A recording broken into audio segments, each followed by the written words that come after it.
Hello అండి, welcome back to our channel. ఈరోజు story అందాల రాక్షసి సీజన్ 2 ఎపిసోడ్ 135. ఇక స్టోరీ ఏంటో చూద్దామా? పదండి వెళ్దాం. ఆయుష్ తీవ్రమైన స్వరంతో కళ్ళల్లో నిప్పులు కురిపిస్తూ ఉండగా, తను మారదు డాడ్, ప్రణవి చేసిన ద్రోహం క్షమించరానిది. నా ఆశిస్థానాన్ని ఇంకొకరికి ఇవ్వాలి అని చూసిన తనని నేను అంత తేలికగా వదిలిపెట్టను. తనను ఇప్పటి వరకు చాలాసార్లు ఎక్స్క్యూజ్ చేశాను. దియా ప్రాణాలు రిస్క్లో పడేసేలాగా చేసింది. ఆశని చంపాలి అనుకుంది. అండ్ విక్రమ్ను పెళ్లి పేరుతో పిచ్చివాణ్ణి చేసింది. ఇన్ని చేసిన మామయ్య ఫేస్ చూసి దాన్ని వదిలేశాను.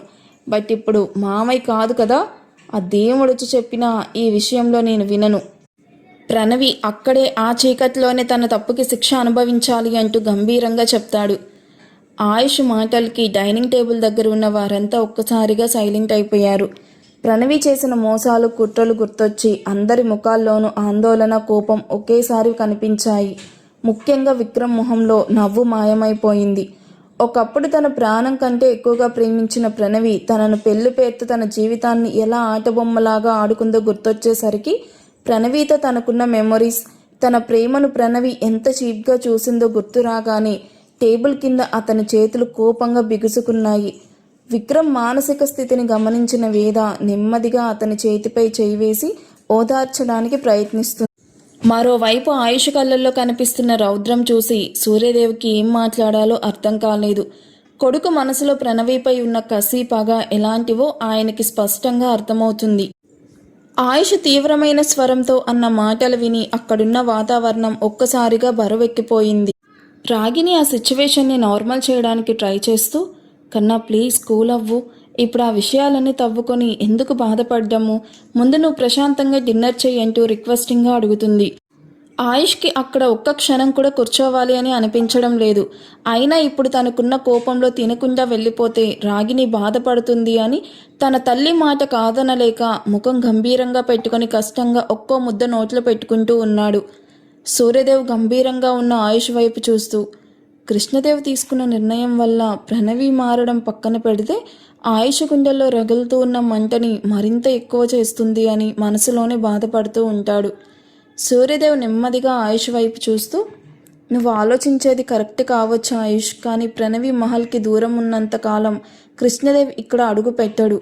కూతురు చేసిన తప్పుకి ఆ తండ్రి పడుతున్న నరకానికి మధ్యలో నువ్వు నలిగిపోతున్నావు నాన్న. సూర్యదేవ్ మాటలు ఫినిష్ అవ్వకముందే ఆయుష్ చైర్లో నుంచి ఆవేశంగా లేచి నిలబడ్డాడు. ఆయుష్ చూపుల్లో ఎక్కడా వెనకడుగు వెయ్యని ఒక గట్టి సంకల్పం కనిపిస్తుంది. ఐ నో ఎవ్రీథింగ్ డాడ్, మావయ్యపై నాకు ఎంత ప్రేముందో ఆయనకి కూడా తెలుసు. ప్రణవిని వదిలేస్తే మావయ్య ఇక్కడికి వస్తాడు అనేది కూడా నాకు తెలుసు. కానీ ఆ రాక్షసి మన కళ్ళ ముందే తిరుగుతూ ఉంటే మన కుటుంబానికి, ముఖ్యంగా నా ఆశకి ఎప్పటికీ ప్రశాంతత ఉండదు. మావయ్య ఈ ఇంటికి తిరిగి రావాలి, కానీ అది ప్రణవి మారి తను చేసిన తప్పు తెలుసుకున్న రోజు మాత్రమే జరుగుతుంది. తన చేత నిజం ఒప్పించి తల దించుకునేలాగా చేసి తనను మనిషిలాగా మార్చే బాధ్యత నాది. ఆ రోజు వచ్చే వరకు ఎంతటి నిశ్శబ్దాన్నైనా భరించడానికి నేను సిద్ధం. మీరు ప్రణవి గురించి టెన్షన్ అవ్వకండి. దాన్ని చంపేయాలి అన్నంత కసి ద్వేషం నాకున్నా మావయ్యకిచ్చిన మాట వల్ల దాన్ని చంపలేను అని తీవ్రంగా చెప్పి హ్యాండ్ వాష్ చేసుకుని అక్కడ ఒక్క క్షణం కూడా ఆగకుండా వేగంగా అడుగులు వేస్తూ తన గదిలోకి వెళ్ళబోతాడు ఆయుష్. ఆయుష్ మాటల్లోని రౌద్రానికి, తన ఫేస్లో కనిపిస్తూ ఉన్న కోపానికి హాల్లో ఉన్న వాళ్ళు ఒక్కసారిగా వణికిపోయారు. కన్నా కొంచెమైనా తిను అని రాగిని పిలుస్తూ ఉన్న ఆ వాయిస్ ఆయుష్కి చేరదు. అది చూసిన రాగిని బాధగా కొడుకు వెళ్ళిన వైపే చూస్తూ తనకి కూడా తినాలి అనిపించక హ్యాండ్ వాష్ చేసుకుంటూ ఉంటుంది. ఆయుష్ స్టెప్స్ మీద నుండి నిల్చుకొని ఒక్కసారిగా ఆగాడు. కానీ వెనక్కి తిరగకుండానే ఆయుష్ గొంతులో బేస్ పెంచి గంభీరంగా అందరినీ ఉద్దేశించి, ఇంట్లో ఒకరు తినలేదని మీరు కూడా డిన్నర్ చేయకుండా లేస్తే నెక్స్ట్ మినిట్ మీరంతా చాలా పెద్ద ప్రాబ్లమ్స్ ఫేస్ చేయాల్సి వస్తుంది. నాకు వెనక నా ఫ్యామిలీ సపోర్ట్ కావాలి, కానీ మీ నీరసాలు కన్నీళ్లు కాదు. నా మీద ఏమాత్రం ప్రేమ గౌరవం ఉంటే అందరూ సైలెంట్గా కూర్చొని డిన్నర్ పూర్తి చెయ్యండి.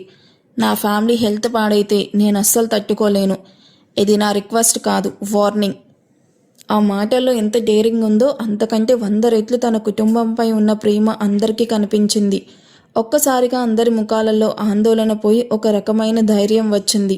రాగిని కన్నీళ్లు తుడుచుకొని మళ్ళీ టేబుల్ దగ్గరికి నడిచింది. ఆయుష్ వెనక్కి తిరిగి చూడకుండానే గంభీరంగా అడుగులు వేసి తన రూంలోకి వెళ్ళిపోయాడు. ఆయుష్ వెళ్ళిన తర్వాత డైనింగ్ టేబుల్ దగ్గర అందరూ మౌనంగా డిన్నర్ ఫినిష్ చేశారు. ఆయుష్ మాటల్లోని వార్నింగ్, దాని వెనుక ఉన్న ప్రేమ అందరినీ కట్టడి చేశాయి. డిన్నర్ పూర్తి కాగానే ఎవరి రూమ్స్కి వాళ్ళు భారమైన అడుగులతో వెళ్ళిపోయినా విక్రమ్ మనసంతా భారంగా అనిపించి హాల్లోకి వచ్చి సోఫాలో కూర్చున్నాడు. విక్రమ్ కళ్ళ ముందు ప్రణవి చేసిన మోసాలు, తన ప్రేమని తను ఎంత చీప్గా చూసిందో ఆ దృశ్యాలే కదులుతూ ఉన్నాయి. విక్రమ్ హాల్లోని సోఫాలో కూర్చొని శూన్యంలోకి చూస్తూ ఉన్నాడు. అతని గుండెల్లో కోపం, అవమానం, అసహనం ఇలా అన్నీ ఒకదాని తర్వాత ఒకటి పోటీ పడుతూ ఉన్నాయి. ప్రణవి గుర్తు రాగానే తన చేతులు కోపంగా బిగుసుకున్నాయి. పిడికిలి ఎంత గట్టిగా బిగించినా చేతిలో ఉన్న ఇసుక జారిపోతుందే తప్ప మిగలదు విక్రమ్. అలాగే నీ మనసులో ఆ రాక్షసి గురించి ఆలోచించి నిన్ను నువ్వు టార్చర్ చేసుకోవడం వల్ల ఎలాంటి యూజ్ లేదు. వేద వాయిస్కి తల పైకెత్తి చూసిన విక్రమ్ వైపు వేద కాఫీ కప్తో దగ్గరికి వచ్చి నెమ్మదిగా పక్కన కూర్చుంటూ కాఫీ కప్ను టేబుల్ మీద పెట్టి విక్రమ్ భుజం మీద చేయి వేస్తూ, ఇంకా ఆ పాత జ్ఞాపకాల్లోనే ఉన్నావా విక్రమ్? విక్రమ్ ఒక్కసారిగా ఉలిక్కిపడి వేద వైపు చూస్తాడు. విక్రమ్ కళ్ళల్లో నీళ్ల తడి స్పష్టంగా కనిపిస్తూ ఉంది. ఎలా మర్చిపోవాలి వేద? ఒకప్పుడు తనే నా సర్వస్వం అనుకున్నాను. నా ప్రేమను, నా నమ్మకాన్ని అంత చీప్గా ఎలా ఆడుకోగలిగింది? పెళ్లి పేరుతో నన్ను అందరి ముందు పిచ్చివాణ్ణి చేసినప్పుడు నా ప్రాణం పోయినంత పనయింది. ఈరోజు ఆయుష్ ఆ విషయాలన్నీ చెప్తూ ఉంటే నా తప్పు లేకపోయినా నా గుండెల్లో ఏదో తెలియని పెయిన్ నన్ను చంపేస్తుంది. వేద విక్రమ్ చేతిని తన చేతుల్లోకి తీసుకుని గట్టిగా నొక్కుతుంది. ఆమె చూపుల్లో కొండంత నమ్మకం, ఓదార్పు ఉన్నాయి. ఇందులో నీ మిస్టేక్ ఏం లేదు విక్కీ. నువ్వు ఒకరిని కొన్ని ఇయర్స్గా ప్రాణంగా ప్రేమించావు. అది నీ సంస్కారం. కానీ దాన్ని ప్రణవి తప్పుగా వాడుకుంది. అది దాని కర్మ. ఆయుష్ అన్న మాటల్లో నిజముంది. ప్రణవి చేసిన ద్రోహానికి తను శిక్ష అనుభవించాల్సిందే. అంతేగాని గతం గుర్తొచ్చి నువ్వు ఇలా కుంగిపోతే నిన్ను చూసి నేను, మన ఫ్యామిలీ ఎంత బాధపడతామో ఒక్కసారైనా ఆలోచించావా? వేద మాటలకి విక్రమ్ తన కళ్ళల్లోకి చూశాడు. ఆ కళ్ళల్లో తనపై ఉన్న అపారమైన కేరింగ్ అతనికి ఒక కొత్త ధైర్యాన్నిచ్చింది.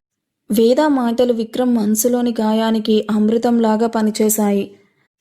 ఆయుష్ అన్న మాటలు తాలూకా వేడి, ప్రణవి గుర్తు చేసిన గాయం, వేద అందించిన ఓదార్పుతో ఒక్కసారిగా కరిగిపోయాయి. దాంతో నెమ్మదిగా నవ్వుతూ, థ్యాంక్స్ వేద, ఆయుష్ అన్నట్టు మనం వీక్ అవ్వకూడదు అంటూ వేద వైపు నవ్వుతూ చూస్తూ ఉన్నాడు.